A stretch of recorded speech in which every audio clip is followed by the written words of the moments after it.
देखिए question number 2, आई बराबर दिया हुआ है log x का होल स्क्वायर बटा में x, ठीक है। तो इसमें दो फंक्शन दिया है, एक तो log x दिया है और एक x दिया है। हम बताए थे कि किसी एक को रखने का मतलब उसका डिफरेंशिएशन करना, रखने का मतलब उस चीज का डिफरेंशिएशन करना, और उसका डिफरेंशिएशन करने से दूसरा वाला टर्म जो है ऑटोमेटिक आ जाता है। तो अगर हम यहाँ पर x को रखते हैं तो x का डिफरेंशिएशन करेंगे तो x का डिफरेंशिएशन क्या होता है, x का डिफरेंशिएशन 1 होता है। तो इसको रखेंगे तो ये तो आया नहीं, ठीक है। लेकिन log x को अगर हम लोग रखते हैं तो log x का डिफरेंशिएशन करेंगे तो इसका 1/x होता है। मतलब log x का डिफरेंशिएशन में x आया ना, तो इसीलिए log x को क्या मान लिए, t मान लिए। अब उसका x के रेस्पेक्ट में इंटीग्रेशन था, इसीलिए x के रेस्पेक्ट में डिफरेंशिएट कर दिए।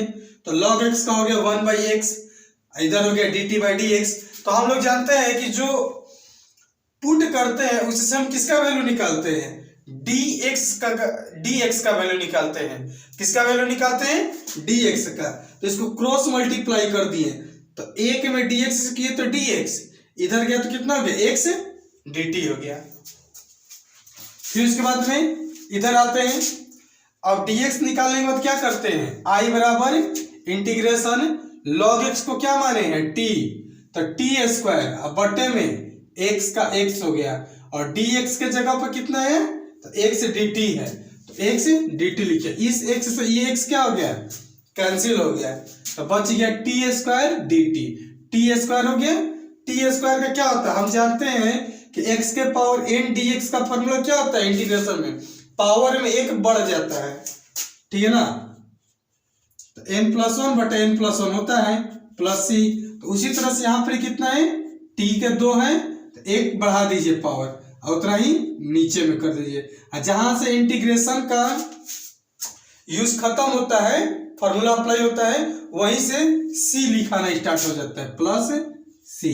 तो ये हो जाएगा t के पावर 3 बटा में t प्लस c। आप क्या करेंगे, t के जगह पर हमको तो x के रेस्पेक्ट में क्वेश्चन दिया था, तो आंसर भी किस में लाएंगे, x के रेस्पेक्ट में लाएंगे, ठीक है ना। लेकिन ये हम x के रेस्पेक्ट में लाएंगे तो t के प्लेस पर क्या लिख देंगे, log x। तो यहां पर लिखिए log x का क्यूब बटा में 3 प्लस c।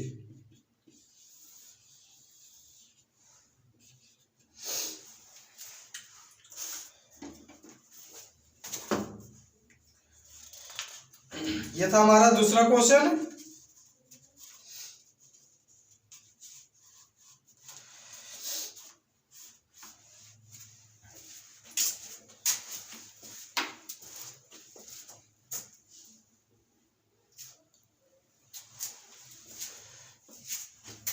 अब देखिए तीसरा question,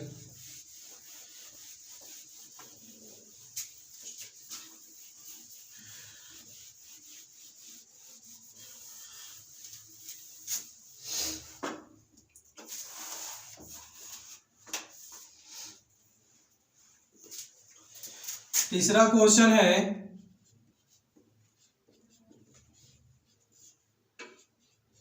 x plus x log x, x plus x log x।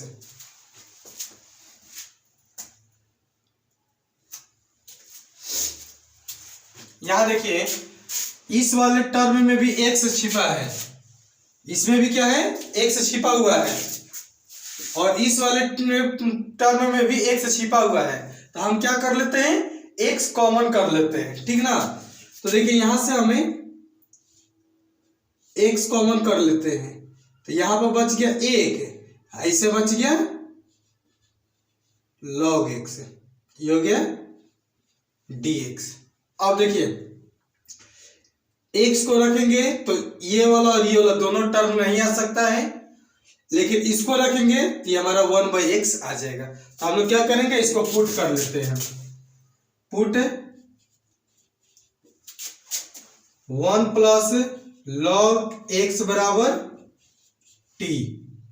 अब इसको x के रेस्पेक्ट में कीजिए, differentiate with respect to x both sides, मतलब दोनों तरफ x के सापेक्ष अवकलन करने पर।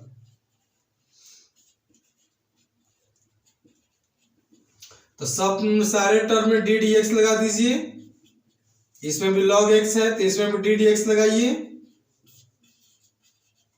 इधर है D T by D x. तो देखिए 1 का क्या हो गया 0, 1 का हो गया 0, और log x का कितना हो गया 1 बाई एक्स, 1 का हो गया 0 और log x का हो गया 1 बाई एक्स, ये हो जाएगा D T by D x. तो यहां से 0 प्लस 1 भी x करेंगे तो 1 बाई एक्स ही हो जाएगा, ठीक ना। तो इसको हटाते हैं, इससे हम किसका वैल्यू निकालते हैं dx का वैल्यू निकालते हैं। तो dx इधर मल्टीप्लाई कीजिए, ये हो जाएगा dx, ये चल जाएगा इधर x dt। अब इसके बाद में क्या करते हैं, जो क्वेश्चन आता है उस क्वेश्चन को उतारते हैं एक बट्टा में। अब देखिए अब हमारे ये क्वेश्चन हो गया, ठीक ना। तो एक बट्टा में x है, अब 1 प्लस log x को क्या माने t, ये हो गया इंटू टी। फिर क्या है dx है, dx की जगह पे कितना आया है x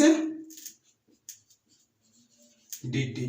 तो देखिए x से x क्या हो गया कैंसिल हो गया, 1 बाई टी डी टी हो गया।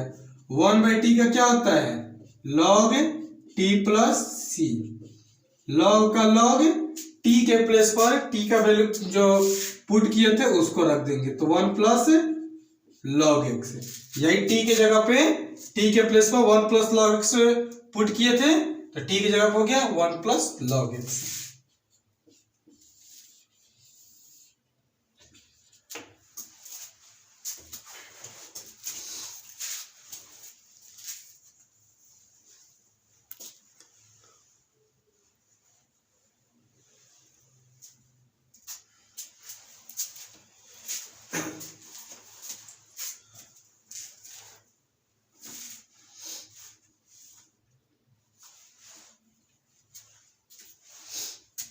नेक्स्ट क्वेश्चन,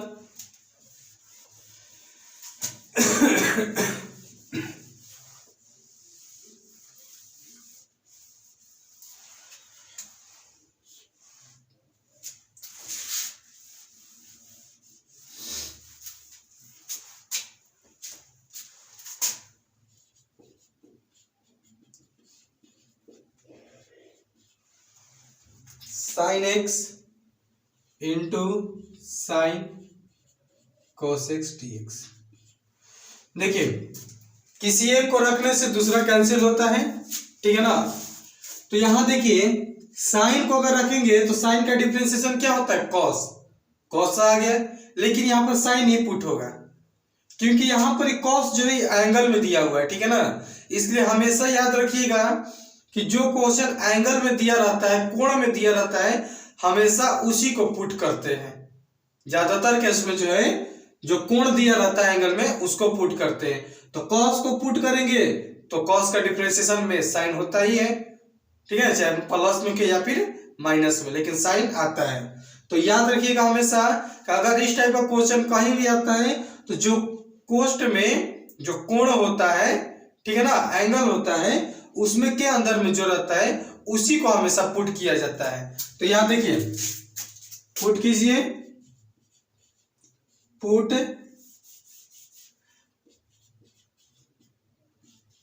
cos x बराबर t। अब x के रेस्पेक्ट में डिफरेंशिएट हो गया, सब में डी डी एक्स लगाइए, d cos x by D X बराबर D T by D X. cos x का क्या हो गया माइनस साइन x, ये हो गया D T by D x. D x निकालना है, डी एक्स को इधर भेज दीजिए, ये चला गया इधर minus D T by sine x. अब इसके बाद में क्या करते हैं, जो क्वेश्चन आता है उसको उतारते हैं। साइन एक्स का साइन एक्स ही हो गया, यहां भी साइन का साइन है, कॉस एक्स को क्या माने हैं, टी माने हैं, इसके जगह पर टी लिख देंगे, और डी एक्स है, डी एक्स के जगह पे कितना है minus D T by sine x. तो साइन एक्स से साइन एक्स क्या आ गया, कैंसिल हो गया, माइनस आ गया बाहर में, ये हो गया sine T D T. Sine T का क्या होता है integration, minus cos T plus C होता है, माइनस माइनस प्लस, कॉस का कॉस, टी के जगह पर टी का वैल्यू रख दीजिए, कॉस एक्स प्लस सी।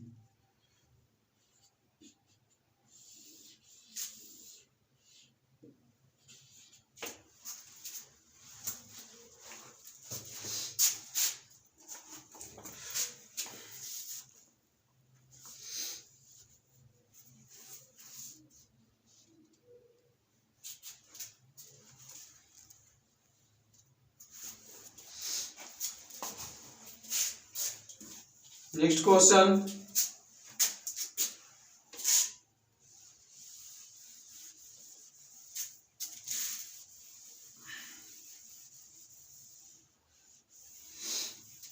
ये वाला टर्म जो है, ये वाला टर्म सब में लिखाएगा, इसीलिए इसको छोड़ दे रहे हैं।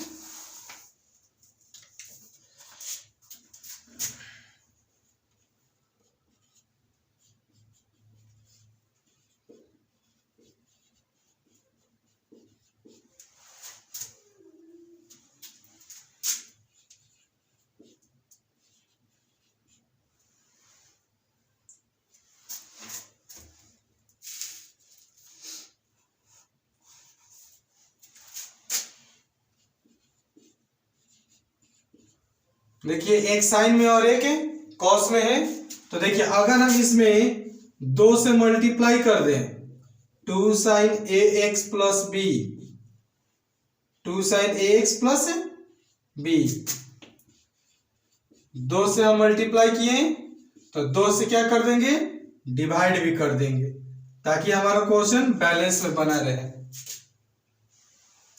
यहां देखिए 1/2, इसका क्या होता है 2 sign A into cos A बराबर होता है साइन 2a,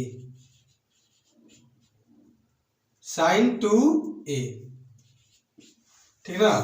अब देखिए साइन 2a हो गया, 2 से पहले मल्टीप्लाई कर देते हैं, तो 2 से मल्टीप्लाई करें कितना हो जाएगा 2ax plus 2b।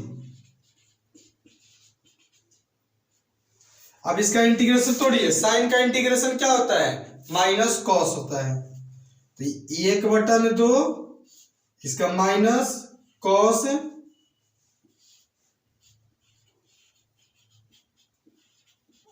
X, x का कोफिशिएंट कितना है, और हम बताए हैं कि इंटीग्रेशन में क्या होता है कि जिसके रेस्पेक्ट में इंटीग्रेशन किया जाता है, अगर उसके साथ में कोई उसका गुणांक हो या फिर कोफिशिएंट हो तो उससे क्या हो जाता है डिवाइड लग जाता है। तो यहाँ पर कोफिशिएंट कितना है, एक्स का कोफिशिएंट 2a है, गुणांक कितना है 2a है, तो 2a से क्या लग जाएगा यहाँ पर भाग लग गया, प्लस c हो गया, ठीक ना। अब इसके बाद देखिए स्टोडेंट को बाहर कर दीजिए, तो कितना हो गया -1/4a कॉस, फिर देखिए 2 को हम बाहर निकाल देते हैं, इसलिए आंसर लाने के समय 2 को बाहर निकालते हैं, क्योंकि क्वेश्चन हमारा जो दिया है उसमें एंगल सब ax plus b ax plus b के रूप में है, ठीक है ना, इसीलिए 2 को बाहर निकाल दिए, यहाँ हो गया ax plus b plus c।